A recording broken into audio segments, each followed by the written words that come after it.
What's up, Highpoint? Man, it's so good to see you guys, even if it's just through technology, through the virtual screen. I miss you. I love you. I'm praying for you guys. I cannot wait until the day that we get to hang out again in person. But I do want to let you know in this meantime, don't miss out on all the awesome stuff that's happening because I'm actually really excited about it. Number one, we have revival night services almost every night, y'all, as well as weekend services to stream with your family. Number two, I want to encourage you to join with your small group every Sunday with Zoom, with FaceTime. We are not going to stop gathering with one another. And finally, the last thing is just so you guys know, starting tomorrow, we're rolling out this awesome opportunity to do devotionals with one another. We are creating a devotional series called Highpoint of the Day with Highpoint. It's going to be fun, engaging, and hopefully encouraging for you to join in with this Bible in 1 year schedule. And so really awesome. But, you know, it's crazy because what I found is we have a lot more time on our hands, do we not?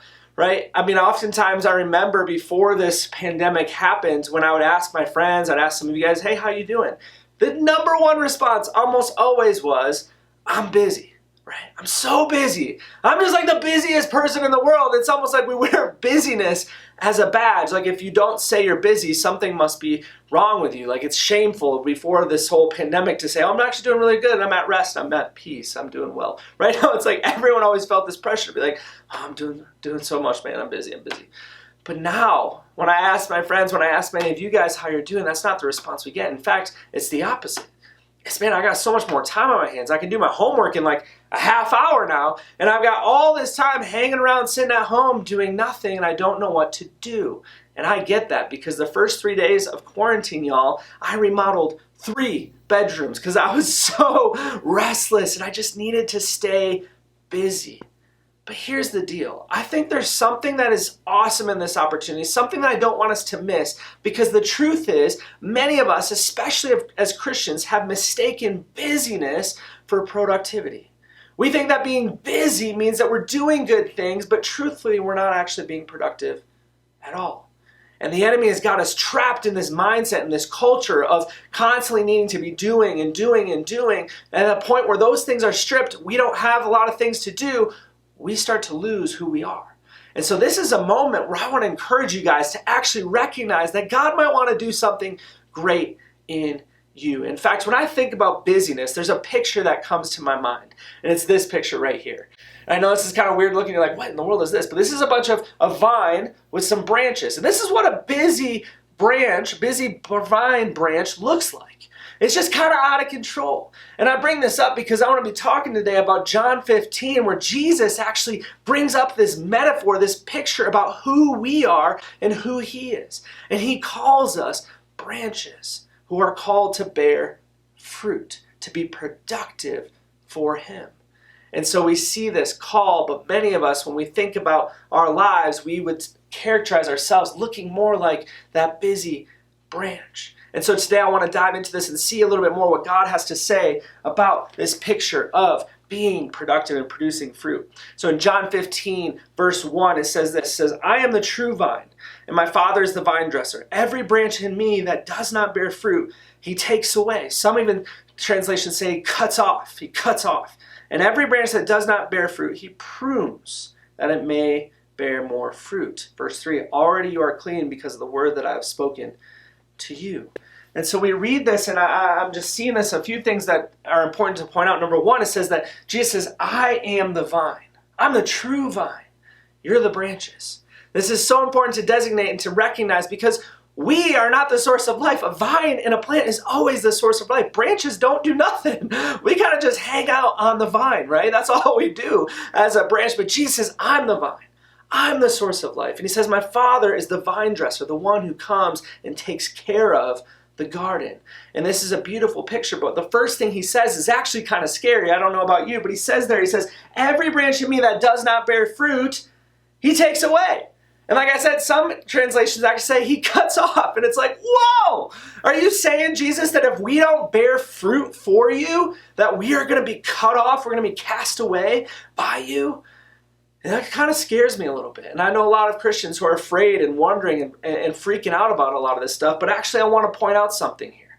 Because I don't want us to miss the beauty of what Jesus is saying here. He's not saying, I'm going to cut you off. No, we know that because He says, you are in Him. He just said that any branch that's in me. In verse 3, he said that you're already clean. This is a beautiful picture, a reminder that Jesus is saying, listen, there's no fear of being cast out once you're in, but there is a reality that you can miss out on producing fruit. You can be like this busy branch and not see the spiritual fruit that I offer you.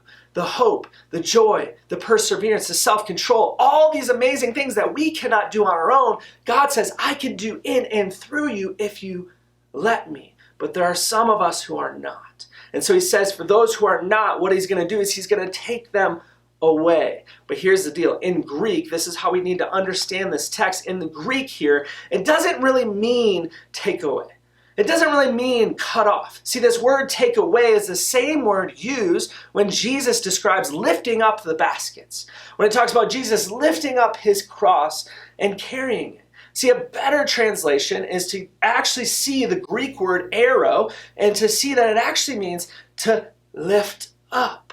So Jesus is saying, anyone who does not, I will lift up.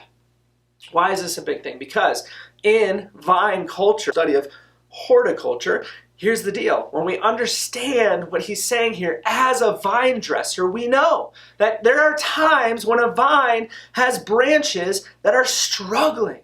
Maybe it's because of the wind, the weather, the rain, they kind of grew out too long and then they just kind of droop down. And over time, branches, as they get long, they droop down into the ground and they get covered in dirt and they're unable to produce fruit.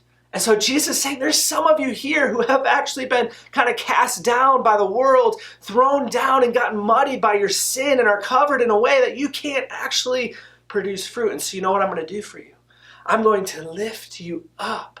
I'm going to actually put you up closer to my presence. In fact, if you've ever seen a vine before or been to California or any of the vineyards in the world, you know that they have these trellises that they actually tie branches to keep the branches up so that they're out of the elements and able to stay in the light. And that's what Jesus is saying he would do here. He will lift us up and keep us in the light. And this is such an encouragement for us in this season right now in our world where it feels like we're so down, right? Depression, anxiety, fears, all these things are probably on the rise for many of you because of this scary situation. And you've got a lot of unknowns. Your schedule's been stripped out from under you. And many of you in this moment are actually finding yourself feeling like you're covered in the dirt, unable to feel the joy and the hope of the Lord. But I'm here to tell you today that God wants you to get back in his presence. That he wants to lift you back up into him and into his presence so that you can actually see and experience the fruit he has for you.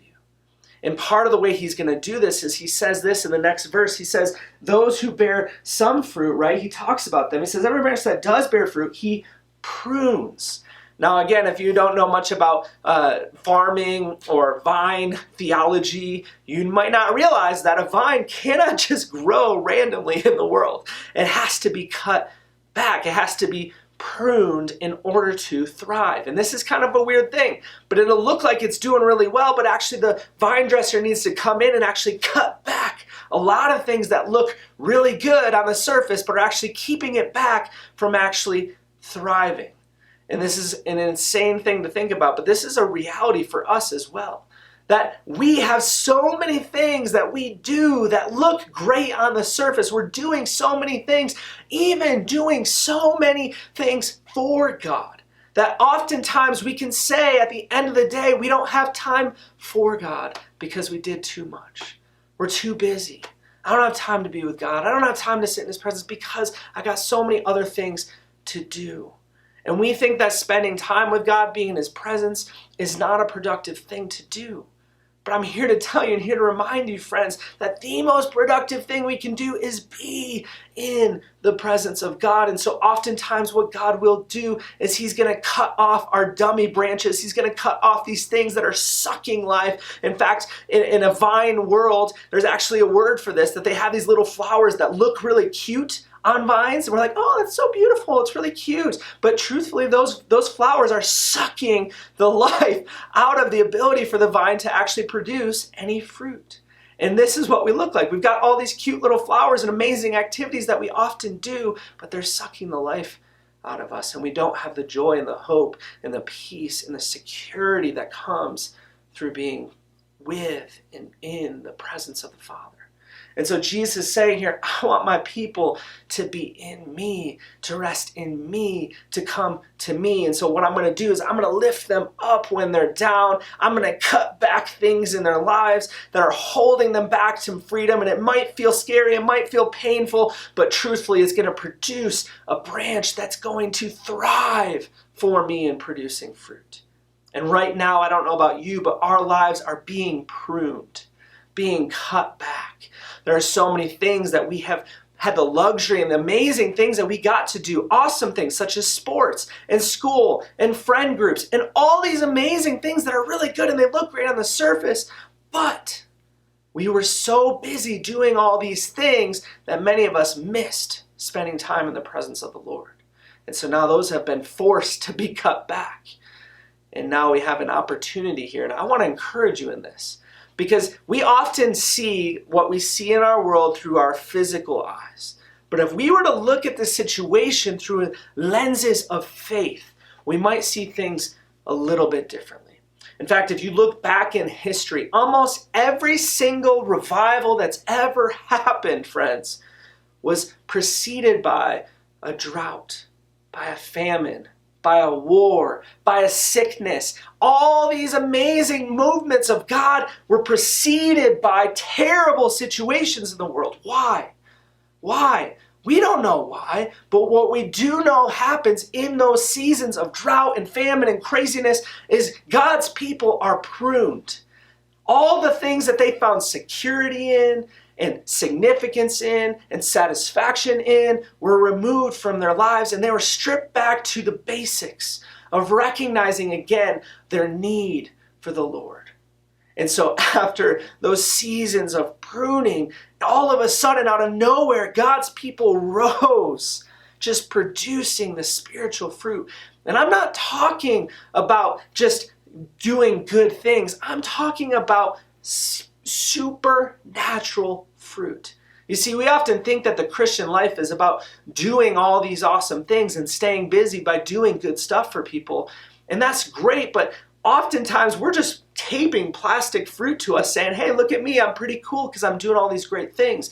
What God wants to offer you is not superficial fruit, but supernatural fruit. And that comes only by His Spirit. It comes only by catering and growing in this understanding of the need to be in the presence of the Lord and to see that the most productive thing you can do is be in His presence. And we don't often see this, but I saw this firsthand. You know, we often think we have so many other big things to do and I can't do all that. I have so much more to do. I don't even have to plan right now. But I was in the hospital not too long ago with a gentleman there, and this man was very ill. In fact, he was so ill that there was conversations about him potentially needing a new heart, literally a heart transplant. And I had to go in to pray for this guy, and I'm like, what am I going to pray? Like, how can I pray? Like, what? He needs a new heart. In fact, I walked in right as the nurse was telling him about this procedure, and I'm like, oh my gosh, how can I bring any sense of hope or encouragement to this man? And so after the nurse leaves, I go to pray for this man, and he actually turns to me and he says to me, Josh, how is your heart? And I'm like, how's my heart? How is your heart? Dude, I'm here for you. And he just had this joy in his face, this peace about him. And he said to me, Josh, I'm not scared. I'm not scared to die. I'm not scared about anything. Why? Because if I die, I know that I will be in the presence of my Father. And if I don't, I will have a testimony to share. A testimony of the goodness and the grace of God, because that's all this is grace. And it was such a beautiful moment where I started to tear up and I left just being like, wow, that's what faith is. That's what it means to look at a dark situation, but with the eyes of faith to say, God, your will be done. God, use me for your glory. God, produce in me a fruit that the world can see so that they can know you. And friends, we have this opportunity. And so I want to encourage you as we're thinking about this time of quarantine. I don't want us to just play it safe. I don't want us to just sit at home and try to stay busy and try to do all the things that we would normally do. What would it look like to actually go to God and to say, God, I have so much more time right now. God, would you help me to see what it means to not just be busy, but to be productive? God, help me to desire more of your presence. And as you spend time with him, as you grow in solitude and grow in sitting in the presence of God and clinging to the vine, I want to encourage you, you will begin to see, not only will Jesus start to trim and to prune you, but he will grow fruit in your life that others will see, and they will question, how? How are you so filled with joy? How are you so loving? How in the world are you able to do these? And you can say, it's because of God. Let's not play it safe right now, friends.